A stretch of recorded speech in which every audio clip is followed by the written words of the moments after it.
छोटी सी राधा बचपन में ही अपने माता पिता को खो चुकी थी। उसके चाचा चाची उसे अपने घर ले आते हैं, पर चाची उसे हमेशा परेशान करती। घर के सारे काम उसी से करवाती। छोटी छोटी सी बातों में उसे बहुत डांटती और उसे ठीक से खाने को भी न देती।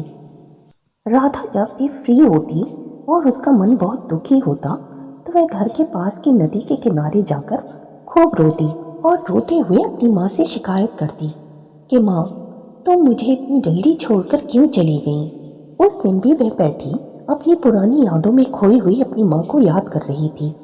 एक दिन जब वह आंसू बहा रही थी, अचानक पानी में हलचल हुई और उसने देखा एक अजीब सा प्राणी उसके सामने खड़ा था। ऊपर से वह लड़का था और उसका नीचे का हिस्सा मछली का था। राधा घबरा गई और उसने घबरा कर पूछा, तुम कौन हो? तभी उस जादुई जलपरी ने जवाब दिया, घबराओ नहीं, मेरा नाम नीरज है। मैं इस नदी का रक्षक हूँ। उसने मुस्कुरा कर कहा। फिर राधा से पूछा, तुम रोज यहाँ आती हो और बहुत रोती हो, क्यों? राधा ने अपनी दर्द भरी कहानी उसे सुना दी। नीरज ने ध्यान से सुना और कहा, डरो मत, मैं तुम्हारी मदद करूंगा, पर पहले तुम मुझसे वादा करो कि कभी हार नहीं मानोगी। राधा ने हाँ में सर हिलाया। कुछ देर के बाद जब वह घर पहुंची तो चाची ने उसे बहुत डांटा कि इतनी देर कहाँ लगा दी, लेकिन इस बार वह चुप नहीं रही।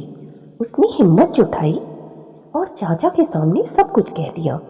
पहले तो चाचा को यकीन नहीं हुआ, लेकिन फिर पड़ोसियों ने भी बताया कि उन्होंने राधा को कई बार रोते देखा था। चाचा को अपनी गलती का एहसास हुआ कि जैसे वह घर लाके उसे भूल ही गए। कभी सोचा ही नहीं कि चाची उसके साथ कैसा बर्ताव करती हैं। फिर चाचा ने चाची को बहुत डांटा और कहा, मेरे भाई की इकलौती औलाद है, आज के बाद मैं कोई शिकायत ना सुनूं। धीरे धीरे चाची ने भी अपना रवैया राधा के साथ बेहतर किया और अब राधा को पढ़ाई के लिए भी समय मिलने लगा था। कुछ दिनों के बाद राधा फिर से नदी के किनारे गई और नीरज को आवाज दी। वह उसके सामने आ गया।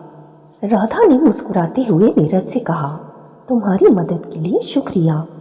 नीरज मुस्कुराया और बोला, तुमने खुद की मदद की है, मैंने बस तुम्हें याद दिलाया कि हिम्मत कभी मत हारो। इस कहानी से यह सीख मिलती है कि कभी भी अन्याय सहन मत करो, अपनी बात कहने की हिम्मत रखो। कई बार बहुत सी मुश्किलों का हल खुद के भीतर होता है। अच्छे दोस्त और सही सलाह जिंदगी बदल सकते हैं।